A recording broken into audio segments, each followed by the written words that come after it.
Hey, I'm Jack, and this one's going to be about effect pedal order for bass players. But I'm also going to walk you through my thought process on why I order the pedals the way that I do. I'm going to provide a lot of sound samples of what effects sound like before and after each other, because I know that some of you might not prefer things the way that I do. What I'm going to go over in this particular order is I want to go over what the typical order would be, but then I'm going to tweak it a little bit to show that there are no laws when it comes to pedal order, and it all depends on what style of music you want to play or what just sounds good to you. But there's some things that are good to know so that you can get the best possible sounds, but I also want you to get an idea of what it's like to have a specific effect pedal in a specific position for a specific reason. There's chapter markers in the description below, but I highly recommend that you watch this video in order because I do refer to things that I said in previous sections, so some things might not make sense if you skip.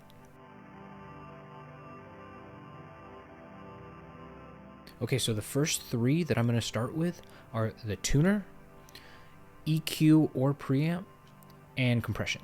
This is the only part that's not going to have examples because it's just going to be too subtle to pick up in a recording. But just to get the first one out of the way, it's the tuner. The tuner is very important. You got to be in tune. Then there's EQ or preamp and compression. These two are interchangeable, but I put my compression after my EQ or preamp. EQ specifically can be used as a beginning of the chain tone shaping, sculpting pedal like a preamp, but it also can be put pretty much anywhere you want to boost or cut specific frequencies. But for this video, I'm going to keep it very simple. I'm just going to use this EQ pedal as my tone shaping pedal. I prefer to sculpt my tone first with my preamp or EQ and then send it into a compressor.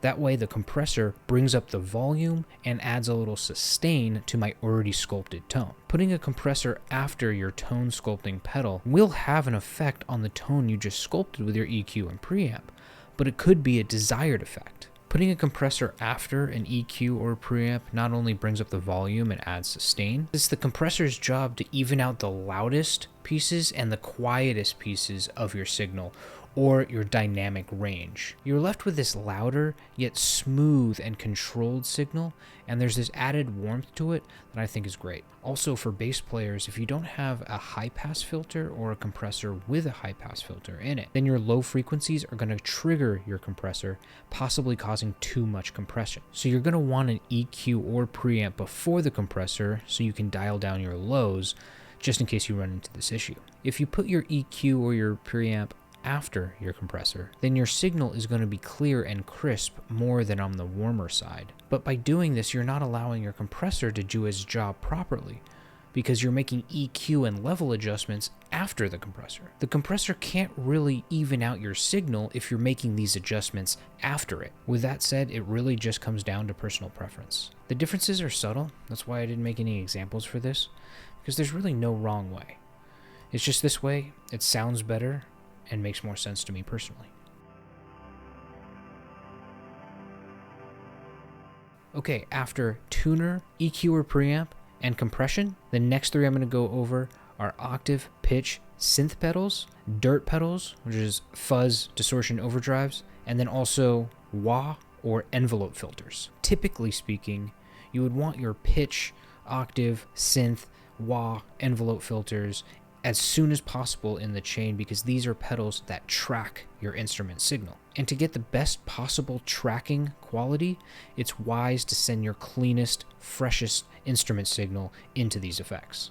If you don't know what tracking means, it's when like octave, pitch, or synth or envelope filters get triggered by your instrument signal, as opposed to just playing your instrument signal into an effect like a reverb. Think about it like this. A reverb pedal is going to make reverb whether your instrument signal is poor or not.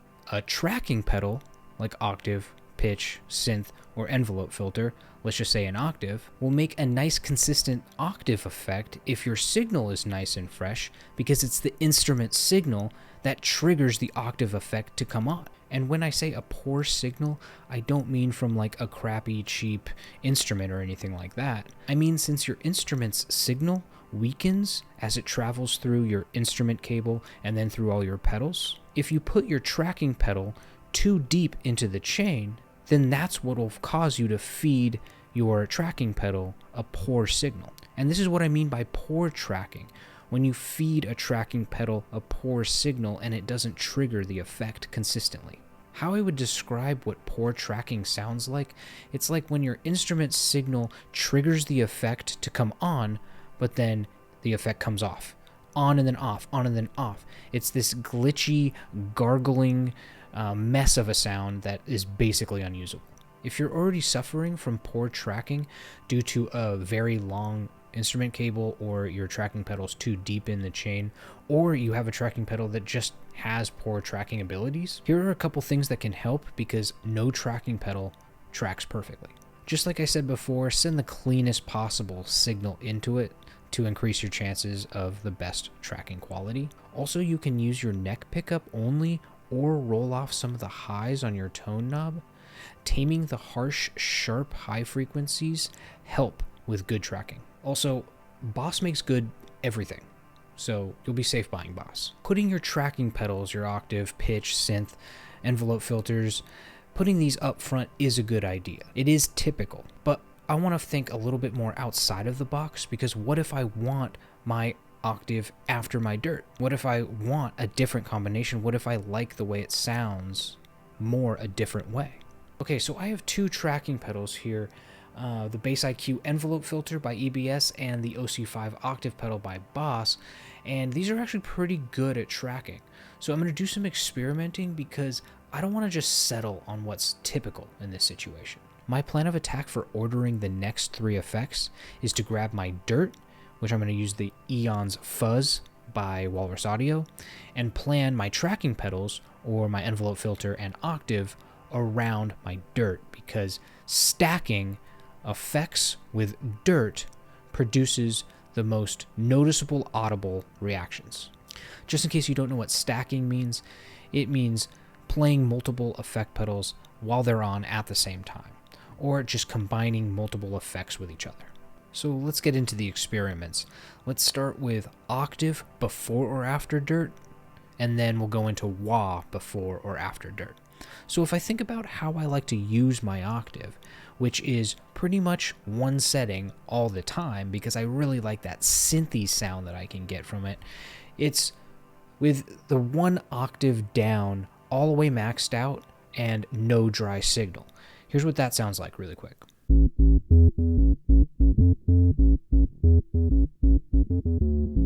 Now, if I want to keep that synth sound but add some fuzz to it, I'm going to try to put this fuzz after the octave and see what that sounds like.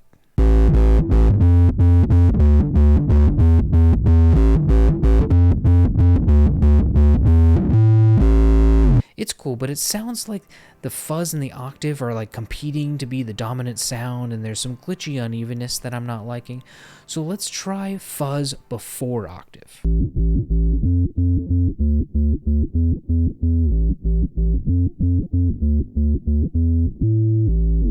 See, that's more of a synthy kind of trance vibe that I'm going for, but you can tell that it's drowning out the fuzz, right? Well, it's because I have the dry signal completely rolled off on the octave pedal. If I let some of the dry signal through, because the fuzz is before the octave, then it'll let the fuzz pass through too. Let's hear what that sounds like.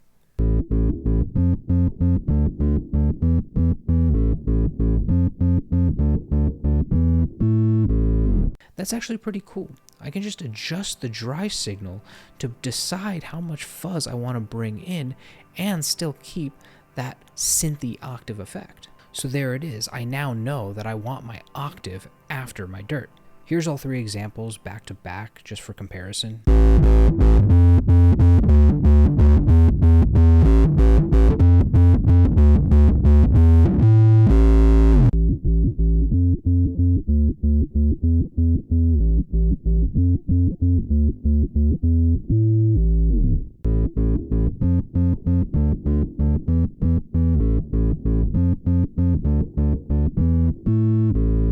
Before we move on to wah before or after dirt, I just want to point out what just happened here. I just went on and on earlier about tracking and how important it is to put your tracking pedals, like an octave pedal, as soon as possible in the chain to get good tracking. But I didn't do that. I just decided that I'm going to put my dirt before my tracking pedal or octave pedal.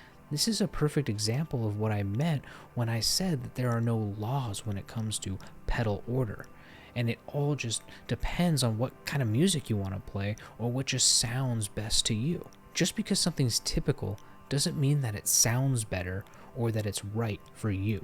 Okay, on to trying more stuff with wah going before or after dirt. Like I showed you guys before, I'm going to use this envelope filter for my wah. I don't have a wah pedal that you use with your heel and your toe, but the reaction between envelope filter and dirt is the same as a wah pedal and dirt. The great thing about these two is that wah sounds cool before and after dirt. It's just a matter of personal preference. I'm going to show both examples here in a second, but the differences you're going to hear is with envelope filter before fuzz, it's going to be more clear and crisp and quacky. The envelope filter after the fuzz, it's going to be more of a filter sweep effect. It's going to be more spacey, and it's definitely the vibe that I go for. First example is going to be envelope filter before fuzz, which is going to be more quacky, and then it's going to go into envelope filter after the fuzz, which is going to be more filter sweepy.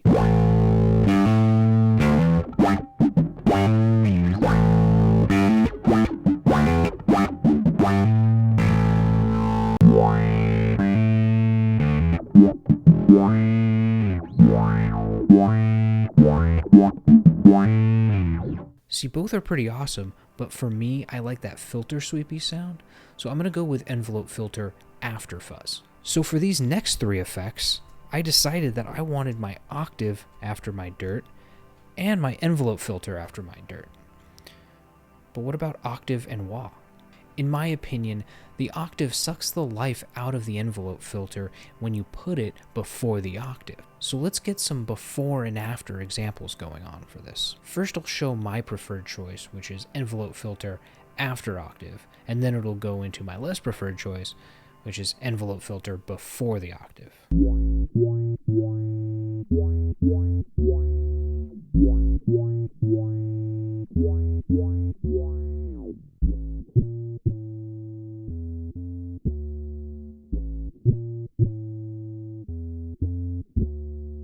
So definitely going to go with envelope filter after octave on this one. But also this way, if I want to stack all three of them together, I get a sound like this.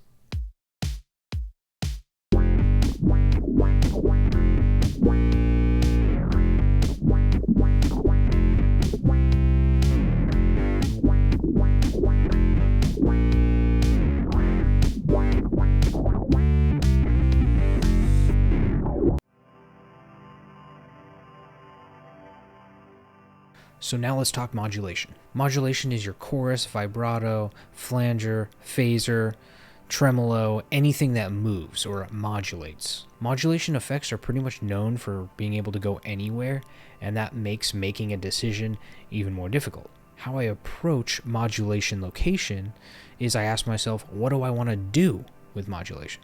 If you don't really know the answer to that, then that's totally okay. I was in that place at one time, and hopefully my way of thinking can give you some ideas on how you might want to use it. If you just want to use a modulation pedal like by itself without stacking it with anything, then placing it after your tracking pedals is a good place to start. Because like I said before, putting your tracking pedals as early as possible in the chain is a good idea for best possible tracking. If you're going to use your modulation pedal by itself anyways, there's no reason to put your modulation pedal before your tracking pedals and push your tracking pedals farther away in the chain and farther away from your instrument signal. If you want to stack modulation with other effects, a really helpful thing to know about modulation is if you stack modulation after an effect, you hear more modulation. If you stack modulation before another effect, you hear less of the modulation effect. So let's start with stacking modulation and dirt first. My modulation I'm going to use is the Phase 95 by MXR. More specifically, I'm going to use the phase 90 setting, which is the more potent phaser. It's the 4-stage phaser rather than the 45, which is a 2-stage phaser. The reaction between modulation and dirt is actually quite similar to wah and dirt. Modulation before dirt is going to be more crisp and clangy, and the modulation effect isn't going to be as pronounced, so the dirt is going to be the dominant effect. Modulation after dirt is going to be more filter sweepy and spacey sounding, where the modulation effect is going to be much more defined and present. Here's both examples back to back. First is going to be modulation before dirt, which is more clangy, and then it's going to go into modulation after dirt, which is going to be more filter sweepy.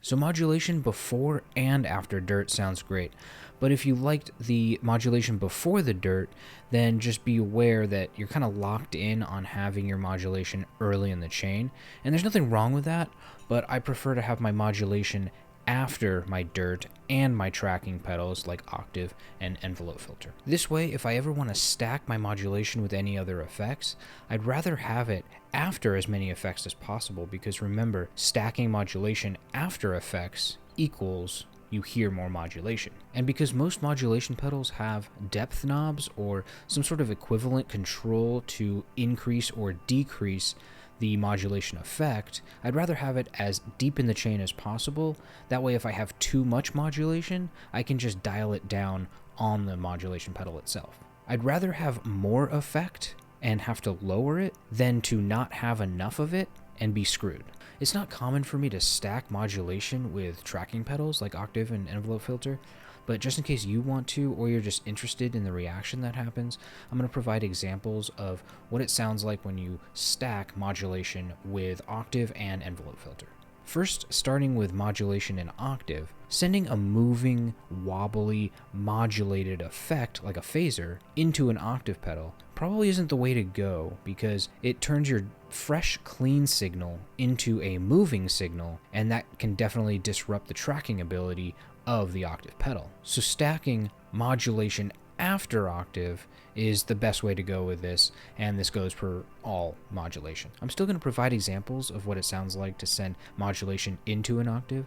So the first example is going to be modulation into Octave, and then the second one is going to be modulation after Octave, which is going to sound more in control. Pay specific attention to the end of the examples where I hold a note, because that's where you can hear the differences the most.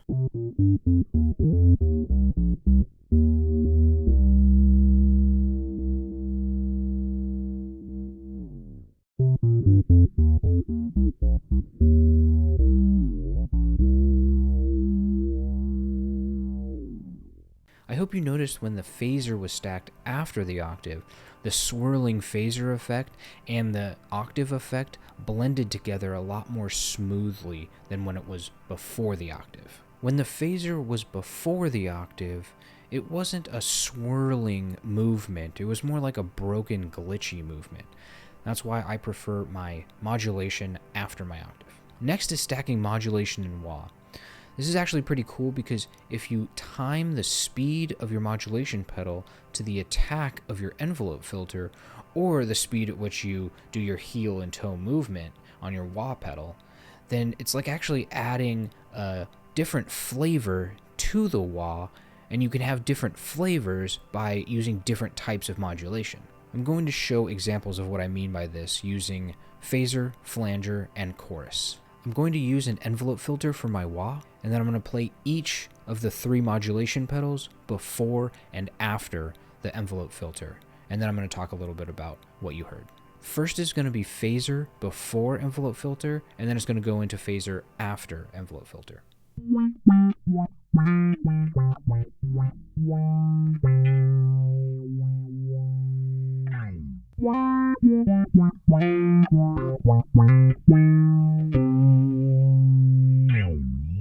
See, like we talked about earlier, if you stack phaser after an effect, you hear more phaser, but also if you stack phaser after this envelope filter, it's like adding this really thick, hearty, syrupy thickness to the wall that gels really nicely together. Okay, so here's flanger before envelope filter and then after envelope filter.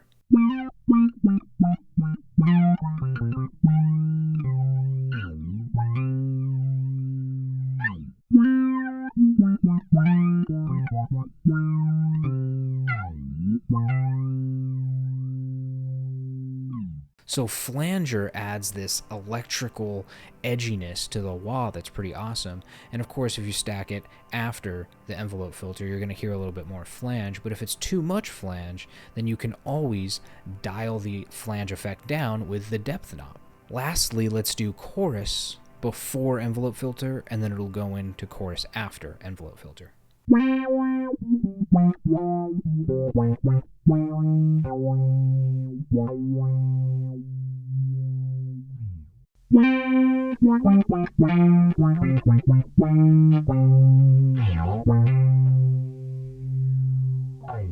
See, if you notice when the chorus was stacked after the envelope filter, it was more controlled.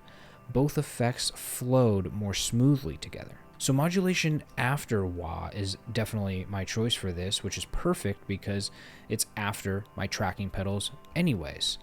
Also, it's after my dirt, which I prefer that filter sweepy sound you get when modulation is stacked after dirt. And then also, I can have that basic pedal combination with modulation and dirt, but then I can have the best chance of good tracking if I want to combine or stack my modulation with a tracking pedal like envelope filter or octave pedal, giving me more room to experiment with unconventional sounds. Modulation location doesn't just stop there. It actually goes good at the end of the chain, very last, after your reverb and delay.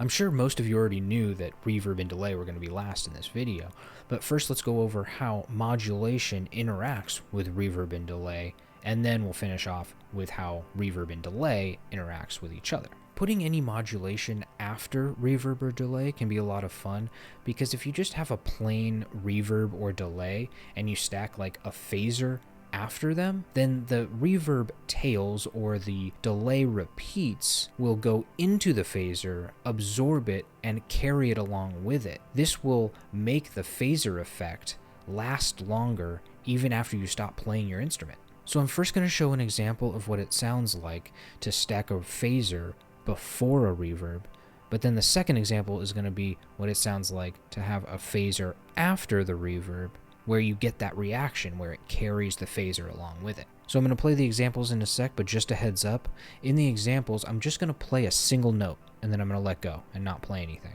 So I can let the reverb tail ring out so you can hear that reaction of it carrying the phaser with it. First, I'm going to start with phaser before reverb, where you don't get the reaction, and then it'll go into the second example, which will be the phaser after the reverb, and you'll get the reaction.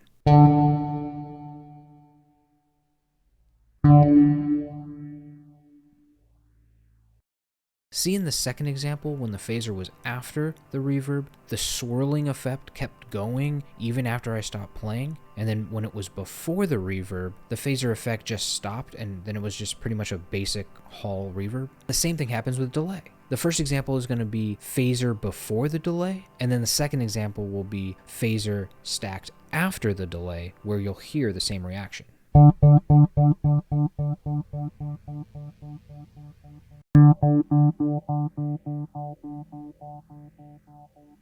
So if you noticed on the reverb and delay pedals I used in the video that they have multiple reverb and delays on the pedal, and if you look closely, you'll see one reverb here that's abbreviated mod. Well, the same thing is on the delay, and that's short for modulated reverb or modulated delay. So if you don't have one of these pedals, or you don't have a modulated delay or reverb, then stacking modulation after a reverb or delay really helps you create your own modulated reverb or delay. While I do think this reaction is pretty cool for ambient music, I'm still going to keep my modulation after my dirt after my tracking pedals, but before my reverb and delay. I just wanted to show how flexible modulation can be. The only place I really wouldn't put it is before tracking pedals.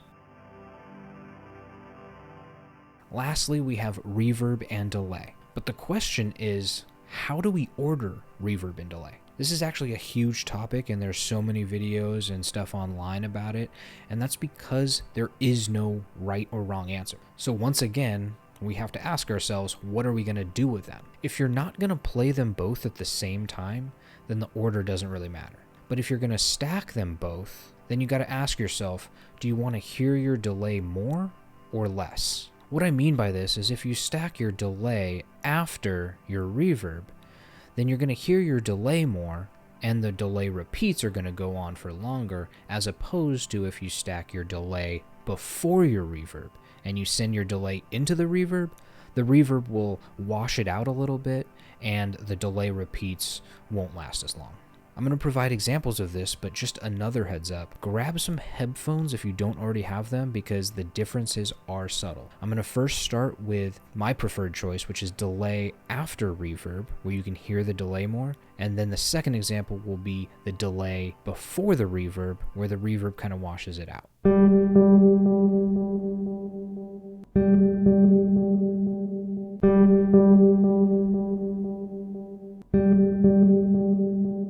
See how in the second example, with a delay into the reverb, it's more washed out, and even the bass signal is a little more washed out too. That's why I put my delay last in chain after my reverb. The differences were subtle in those examples, but they're definitely there. And there we have it. Let's just do a quick recap of the order, starting with the tuner. I have the tuner first, because call me crazy, I want to be in tune. Then we have EQ or preamp going into compressor. I like to sculpt my tone first and then send it into a compressor. That way the compressor brings up the volume and even outs the dynamic range of this tone that I just sculpted. Then I have dirt before octave. I prefer the synthy sound that I can get with octave after dirt, because the setting I use on my octave most of the time is no dry signal, 1 octave down, maxed out, and then everything off. And then if I want to add, or if I want to stack these and I want to add fuzz, I can just bring in dry signal, and since the fuzz is on as well, it brings in the fuzz, and that way I can adjust just how much fuzz I want to add to the synthy sound I like.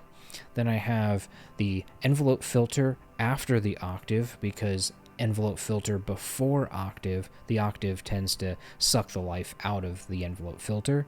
And then I have modulation next. I keep my modulation after my dirt, because I prefer the filter sweepy sound as opposed to if it was before and it's a more clangy sound. And then I have it after my tracking pedals, the octave and the envelope filter, because sending modulation into tracking pedals disrupts the tracking ability of those pedals. Then lastly, I have reverb into delay. I prefer my delay last, because if you put delay before a reverb, the reverb tends to wash out the delay, so I like to hear my delay more. I hope you got a taste of how satisfying it can be to build a pedal board and have a reason why your pedals are ordered the way that they are. There are a lot of pedals out there, and even if you have the same type of pedals like a fuzz or an octave, they're not going to sound exactly the same to the pedals that I use, and some of them will have like different controls to manipulate the sound in different ways. Everybody has their own preference of what sounds good to them, so even though I did a lot of before and after experimenting for you in this video, never stop experimenting. Other than just a couple good things to know, pedal order comes down to what sounds good to you personally. If you're wondering if there's a way that you could break your pedals other than dropping them or throwing them against a wall, the only way that you'll break them is if you feed your pedals more volts than it requires. Check out my pedal power video to learn how to not break your pedals this way. It's not complicated, I promise. Let me know in the comments if you have any questions or any questions about pedals that I didn't include in this video. Thank you so much for watching, and I hope this helped.